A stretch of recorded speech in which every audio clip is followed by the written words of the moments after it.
અરીસાની વક્રતા ત્રિજ્યા capital R અને કેન્દ્ર લંબાઈ સ્મોલ એફ વચ્ચેનો આપણે સંબંધ જે છે એ તારવવાનો છે.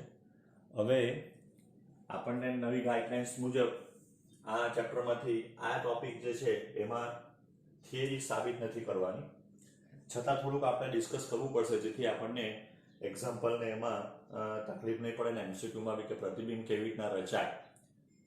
તો એના માટે આપણે જોઈએ તો પહેલા આપણે થિયરી અંતર્ગો અરીસા માટે સાબિત કરીશું અથવા જોઈશું ને ત્યાર પછી આપણે બહિર્ગો અરીસા માટે પણ થોડી ચર્ચા કરીશું. તો અંતર્ગો અરીસામાં સૌથી પહેલો તો પ્રતિબિંબ કેવી રીતના રચાશે, તો આ આપણો એક અંતર્ગો અરીસો છે.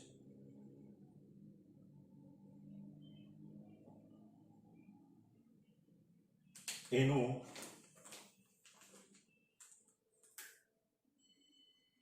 આ પી થ્રુ થઈ ગયો. હવે એક સમાંતર કિરણ અહીંયા આપણે આપાત કરવા માંગીએ છીએ અને તે પરાવર્તન પામે. તો તે પહેલા આપણે શું કરીએ, તો તે પહેલા આપણે જે બિંદુ આપાત થતું છે તે બિંદુ આગળ લંબ દોરીએ. તો લંબ દોરીએ તો અહીંયા આપણે સ્પર્શક દોરવો પડે કારણ કે આ વક્ર સપાટી છે. તો હવે આને જે લંબ આપણે દોરીશું, ધારો કે ક્યુ બિંદુ આગળ આપણે એને લંબ દોર્યું એમ, મટીરીયલ પર એમ લખ્યું છે તો આપણે એમ લખીએ. તો આ જે બિંદુ આપણને મળશે એ બિંદુ કયું થાય, તો એ બિંદુ સી થવાનું. કેમ, તો આપણને ખબર છે કે ભાઈ સ્પર્શક ને ત્રિજ્યા એકબીજાના લંબ થાય, એટલે આ જે અંતર આપણને મળવાનું સીપી એ વક્રતા ત્રિજ્યા આર થવાનું. હવે જ્યારે પ્રકાશનું કિરણ જે છે સમાંતર કિરણ એના ઉપર આપણે આપાત કરીએ તો એ પરાવર્તન પામીને હંમેશા ક્યાંથી પસાર થવાનું, તો એ એફ માંથી પસાર થાય. બરાબર, એટલે આ જે બિંદુ આપણને મળવાનું એ કેપિટલ એફ થાય.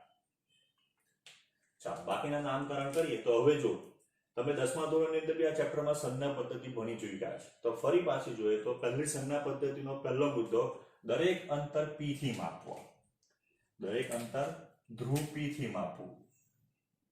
તો આ જે ડિસ્ટન્સ થવાનું, આ ડિસ્ટન્સ આર થાય. સી થી પી નું અંતર, સી થી એફ નું અંતર કેન્દ્ર લંબાઈ સ્મોલ એફ થાય. આ પહેલો મુદ્દો છે. દરેક અંતર ક્યાંથી માપવા, તો દરેક અંતર જે છે એ દરેક અંતર ધ્રુવથી માપવા. જો એ આપાત કિરણની દિશામાં હોય તો પ્લસ ગણવા, આપાત કિરણની વિરુદ્ધ દિશામાં હોય તો માઈનસ ગણવા.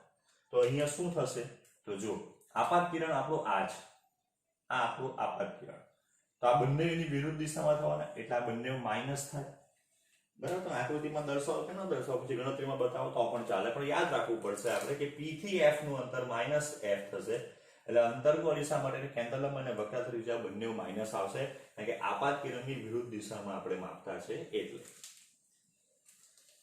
આ જે ખૂણો છે જો એને હું થીટા ગણું તો એ આપાત કોણ થઈ ગયો, લંબ સાથે બનાવેલો આપાત કિરણ. આ પરાવર્તિત કિરણ છે એમ એફ, તો આ ખૂણો બી થીટા થાય.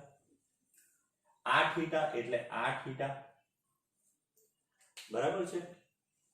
આ બે જે છે એ બહિષ્કોણના અંતઃસમૂહ એમ એફ પી બહિષ્કોણ થવાનો, એના બે અંતઃસમૂહ કોણ થાય, તો અંતઃસમૂહ કોણનો સરવાળો બરાબર બહિષ્કોણ થાય એટલે એ 2 થીટા થવાનો. અથવા આ આખો 2 થીટા થાય, આ તો આ 2 થીટા થવાનો. બરાબર છે. હવે જો હું અહીંયાથી લંબ દોરું, તો આ બિંદુ ડી થાય. બરાબર છે. ધારો કે ટેન્જન્ટ થીટા લખીએ આપણે, તો ટેન્જન્ટ થીટા કયા એમ સી ડી માં, તો એ થવાનો એમ ડી ના છેદમાં સી ડી. હું ટેન્જન્ટ 2 થીટા લખું અહીંયા આના માટે, તો એ થવાનો એમ ડી ના છેદમાં એફ ડી. થીટા નાનો હોય તો tangent theta is equals to theta, A 2 theta tangent 2 theta equals to theta થાય. તો આ md બરાબર છે. જો વક્ર અરીસા માટે વિચાર કરીએ અને બહુ નજીકનો વિચાર કરીએ આપણે, તો આ એકદમ નજીકનું થાય તો આપણે આકૃતિ મોટી દોરી છે એટલે ને આપણે પેરેલલ અક્ષ માટે થિયરી એટલે કે ભાઈ મુખ્ય અક્ષની નજીકના વિસ્તાર માટે તો તમે જો નજીકના વિસ્તારમાં તો F D બિંદુ અને P બિંદુ લગભગ એક જ થાય. આ બિંદુ જે આપણું D છે તે અને P બિંદુ જે છે તે એક જ થવાનું. એટલે હું અહીંયા લખી શકું CP અથવા PC. અહીંયા MD ના છેદમાં લખી શકું હું FP કે PF. તો અહીંયા આપણે 2 into થીટા બરાબર મૂકી દઈએ MD/CP બરાબર અહીંયા થીટાની વેલ્યુ મૂકી તો આ બાજુ થઈ ગયું MD/FP તો 2 MD કે આ 1/CP કે P એટલે થવાનું -R is equals to 1/FP એટલે થવાનું -F બરાબર એટલે 2/R બરાબર 1/F અથવા આપણે કહી શકાય કે R equals to twice F અથવા F બરાબર R/2 જે પ્લેનની વક્રતા ત્રિજ્યા હોય એના કરતા કેન્દ્ર લંબાઈ જે છે એની અડધી થાય. તો બહુ ઈઝીલી જે છે આપણે થિયરી સાબિત કરી શકીએ પણ આપણે આ થિયરી જે છે એ માત્ર સૂત્ર જ યાદ રાખવાનું છે અને પ્રતિબિંબ કેવી રીતના રચાયું એ ધ્યાન રાખવાનું છે.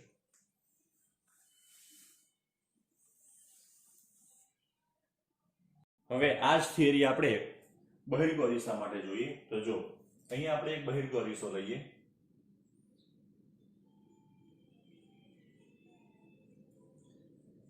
એનું આપણે એમ કહી શકીએ કે આ ધ્રુવ P છે. હવે આ પેલું M બિંદુ કે જ્યાં આપણે સ્પર્શક દોરીએ અને એના જે લંબ દોરીએ એ લંબ થઈ જવાનો બિંદુ C. હવે જ્યારે એના ઉપર આપાત કિરણ થાય આપાત સમાંતર કિરણ આપાત કરીએ તો આ ખૂણો થીટા બને પણ એનું પરાવર્તન જે છે તે આમ થશે એટલે આપણે એને પાછળ લંબાવવું પડે એટલે આ બિંદુ જે થઈ ગયું F. હવે જો જોઈએ તો આ આપાત કોણ થીટા આ પરાવર્તન કોણ થીટા આ થીટા એટલે અભિકોણ આ થીટા એટલે આ સમાંતર રેખા એની આ છેદિકા થવાની તો આ થીટા થી આ બંને થીટા એટલે આ 2 થીટા અને પેલું આપણે બિંદુ D મૂકતા હતા આ બિંદુ E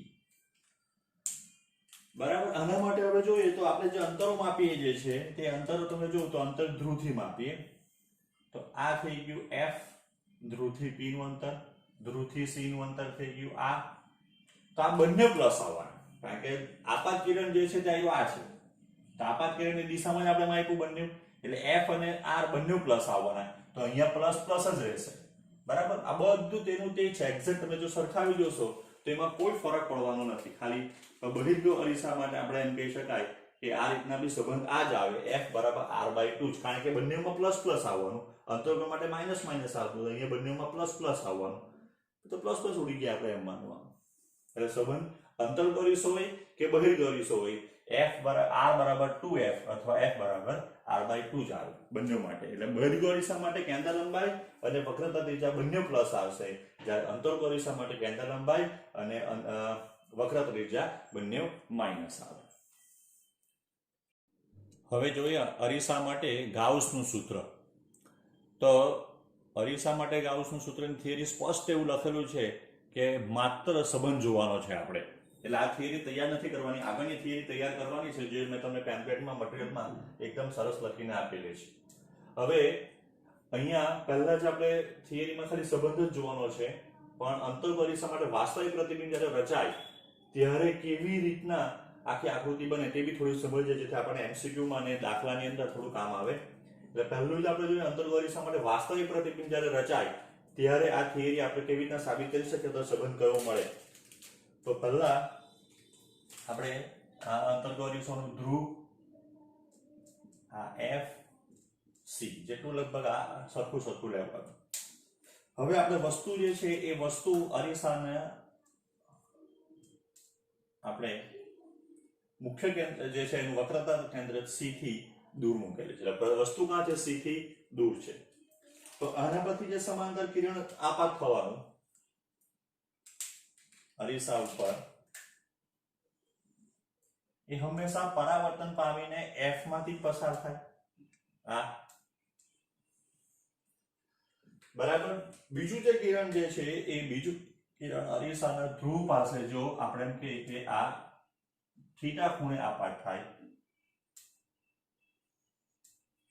તો અહીંથી થીટા ખૂણે જ પરાવર્તન પામે, એટલે આ જગ્યા ઉપર બે કિરણો ભેગા થયા એટલે એનું પ્રતિબિંબ જે છે, ધારો કે વસ્તુને આપણે ધારો કે આ એ બી ગણીએ તો જો એ પરથી નીકળેલું કિરણ અહીંયા ભેગું થવાનું, આ એ પરથી નીકળેલું કિરણ છે આ, એટલે પરાવર્તન પામીને એટલે અહીંયા એ નું પ્રતિબિંબ એ ડેશ રચાય, બી નું કિરણ અહીંથી સીધું જશે પરાવર્તન પામીને સીધું, બંને આપાત ને પરાવર્તન કિરણ અહીંયા આપાત થવાના, એટલે બી નું પ્રતિબિંબ બી ડેશ જે છે એ અહીંયા રચાય.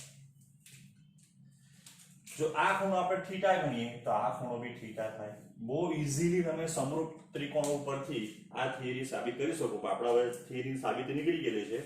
તો બધા જે અંતરો જે છે તેનો આપણે વિચાર કરીએ તો આ જે આપણને અંતર મળે એ અંતર થઈ ગયું f, બરાબર છે. આ જે અંતર મળવાનું તે આ, અહીંયા સુધીનું અંતર એ પ્રતિબિંબ અંતર v, ને અહીંયા સુધીનું અંતર એ વસ્તુ અંતર u. બધા અંતરો આપણે ક્યાંથી માપતા છે તો બધા જે અંતર જે છે એ અંતર, આ પ્રતિબિંબ અંતર જે છે એ u, તો બધા અંતરને આ થઈ ગયું આ આપણે ધ્રુવથી માપતા છે. હવે આપણો આપાત કિરણ જે છે એ થવાનું a થી, અહીંયા તરફનું નામ આપવું m, તો a થી m આપણો આપાત કિરણ થાય. અહીંયાથી બી આપાત કિરણ નીકળે b થી p સુધીનું, તો એનો અર્થ બધા એની વિરુદ્ધ દિશામાં છે, બધા જ એની વિરુદ્ધ દિશામાં છે. તો આ લોકો વચ્ચેનો જે સંબંધ જે છે ગાઉસનો નિયમ 1/v + 1/u = 1/f, તો બધા જ માઈનસ આવવાના, એટલે માઈનસ નીકળી જવાનું. જો u માઈનસ v માઈનસ ને f માઈનસ, વક્રના ત્રિજ્યા સાથેનો સંબંધ જોયો તો 1 - v + -1/u બરાબર -2/r, કારણ કે f બરાબર કેટલું થવાનું r/2, એટલે 2 ઉપર જતો રહેવાનો, એટલે અહીં માઈનસ છેલ્લો જે સંબંધ આવશે એ 1/v + 1/u બરાબર 1/f, અથવા 1/f બરાબર 1/v + 1/u. બરાબર. આ થિયરી આપણે સાબિત નથી કરવાની. વસ્તુ જ્યારે c થી દૂર હોય તો પ્રતિબિંબ c ને f ની વચ્ચે રચાય. બરાબર. જો વસ્તુ અહીંયા હશે c ને f ની વચ્ચે, તો પ્રતિબિંબ જે છે એ ક્યાં રચાશે? c થી દૂર રચાશે. તો તમે અહીંયા નીચે અરીસો મૂકી દો તો આખી એની જે મિરર ઇમેજ બને તમારી, એને તમારી આકૃતિ દર્શાવવામાં આવે. તમને દોરતા આવડશે એક્ઝેક્ટ આ રીતના દોરવાનું. પ્રતિબિંબ અહીંયા આવશે, અહીંથી આમ થાય, f માંથી પસાર થવાનો, અહીંયાથી એમ કરીને અહીંયા ભેગા થશે આમ. બરાબર. એ આપણે પાછળથી મોટવણીનું ચાલી જાય પછી જોવાના જ છે, પણ આ થિયરીની સાબિતી નથી. તો માત્ર આપણે કેવી રીતના પ્રતિબિંબ રચાય અને કયું સૂત્ર મળે, તો આ સૂત્ર યાદ રાખવાનું છે. બરાબર. આ બી બધા પ્લસ થઈ જવાના, કારણ કે માઇનસ માઇનસ નીકળી જવાનું, એટલે 1/v + 1/u બરાબર 1/f, જ્યાં v એટલે વસ્તુ પ્રતિબિંબ અંતર, u એટલે વસ્તુ અંતર, અને 1f એટલે કેન્દ્ર લંબાઈ. એટલે ગાઉસનું જે સૂત્ર જે છે એ અરીસા માટે ગાઉસનું સૂત્ર વસ્તુ પ્રતિબિંબ અંતર, વસ્તુ અંતર અને એના વક્રતા ત્રિજ્યા કે કેન્દ્ર લંબાઈ સાથેનો સંબંધ દર્શાવે છે એમ કહેવાય.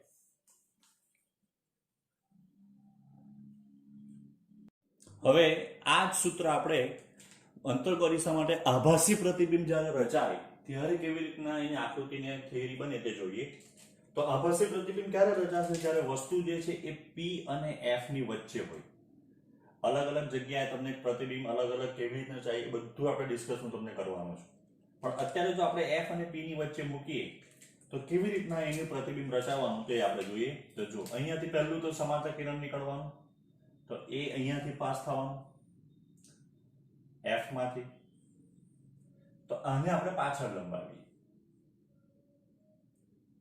બરાબર છે. બીજું કિરણ જે છે એ બીજું કિરણ આ c માંથી નીકળશે અહીંયા, એટલે કે જો આ આપાત થયું તો આ એ જ જેના પર પરાવર્તન થવાનું. કેમ? તો જો અહીંયા આપણે સ્પર્શક દોરીએ, બરાબર ધ્યાનથી તમે જો કે અહીંયા જો આપણે સ્પર્શક દોરીને સ્પર્શકને જો લંબ દોરીએ તો એ લંબ c માંથી પસાર થતો હતો, તો એનો અર્થ કે આપાત કિરણ અને લંબ સાથે બનાવેલો ખૂણો કેટલો? 0. આપાત કોણ 0 તો પરાવર્તન કોણ બી 0, એટલે આ બાજુ આવશે અને આને તમે પાછળ લંબાવશો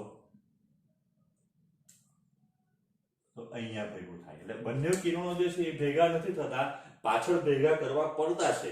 એટલે આપણે એમ કહી શકાય કે આનું પ્રતિબિંબ જે છે એ આનું પ્રતિબિંબ આપણને આભાસી મળે. એટલે જો આપણું a ને b વસ્તુ હશે તો પ્રતિબિંબ જે છે એ આપણને આભાસી રચાય a ડેશ b ડેશ. બરાબર છે. આપણી ઘરે ચમચી હોય, ચમચી, તો ચમચીમાં તમે આ ભાગ જે છે તેમાંથી શું આપણે તેને ખાતા હોઈએ તો એ ભાગ જે છે તે અંતર્ગો અરીસા તરીકે વર્તન કરે, એની પાછળનો ભાગ બહિર્ગો અરીસા તરીકે વર્તન કરશે. તો જ્યારે તમે એની અંદર જોશો ને તો તમને મોટું પ્રતિબિંબ રચાય. સેવિંગ કરવા માટે કયા અરીસાનો ઉપયોગ થાય?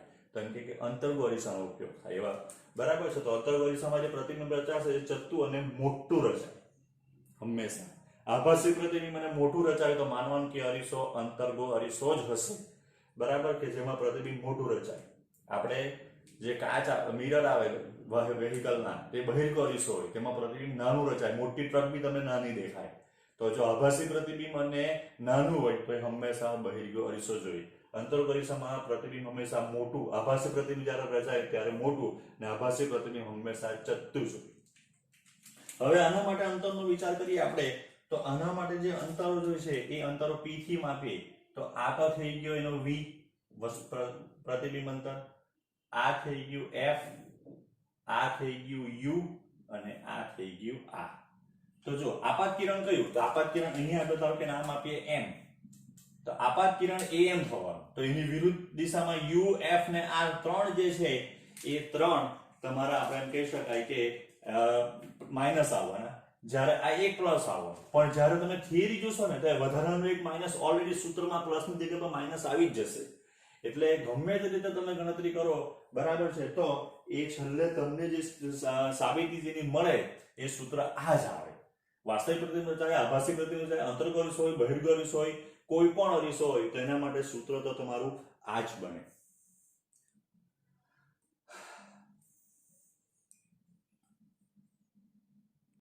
હવે બહિર્ગો અરીસા માટે કેવી રીતના પ્રતિબિંબ રચાય તે આપણે જોઈએ.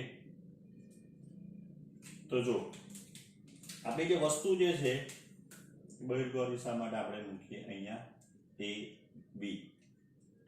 આ બહિર્ગો અરીસાનું મુખ્ય કેન્દ્ર છે, આ f છે, c અને f. તો અહીંથી જે પ્રકાશનું કિરણ જવાનું સમાંતર એ પરાવર્તન પામવાનું આમ, અને એ જે છે એ પરાવર્તન પામેલું કિરણ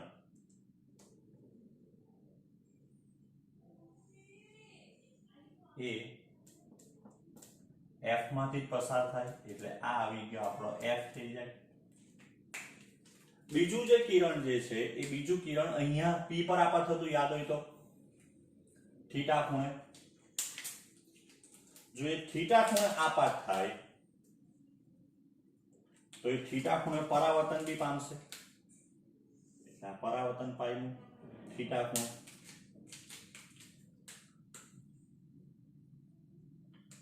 હવે આને આપણે પાછળ લંબાવીએ અહીંયા. તો જો અહીંયાથી a પરથી જે કિરણ છે તે અહીંયા ભેગું થયું એટલે આ a ડેશ એટલે ચત્તુ પ્રતિબિંબ રચાવવાનું અહીંયા. બરાબર, અહીંયા b પરથી જે કિરણ આવશે આમ સીધું, એ પરાવર્તન બી સીધું પામે. પાછળ લંબાવીએ એટલે b નું પ્રતિબિંબ જે છે તે અહીંયા રચાવવાનું b ડેશ. અભિકોણ પ્રમાણે આ ખૂણો બી થીટા થાય.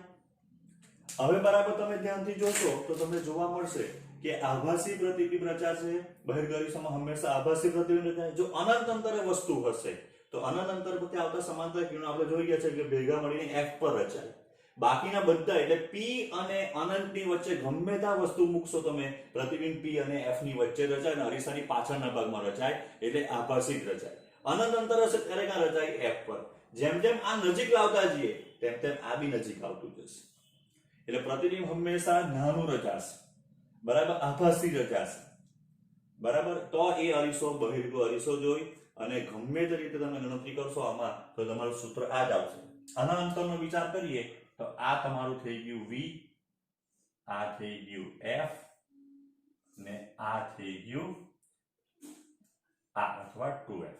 ને અહીંયાથી આપણે આ ગણતરી કરીએ તો વસ્તુ અંતર થઈ ગયું u. u એકલો જ માઈનસ આવશે, બાકી બધા પ્લસ આવશે. u એક જ જે છે એ માઈનસ આવે. બરાબર, પણ બીજી બધી અંદર મેથ્સ ની ગણતરી તમે કરશો તો છેલ્લે સૂત્ર તો તમને આનો આ જ તમને મળશે. બરાબર છે. અહીંયા એટલે અરીસા માટે હંમેશા કોઈ બી તમારો કિસ્સો હોય, અરીસા માટે તમે જોઈ શકો કે વસ્તુ અંતર તો હંમેશા માઇનસ જ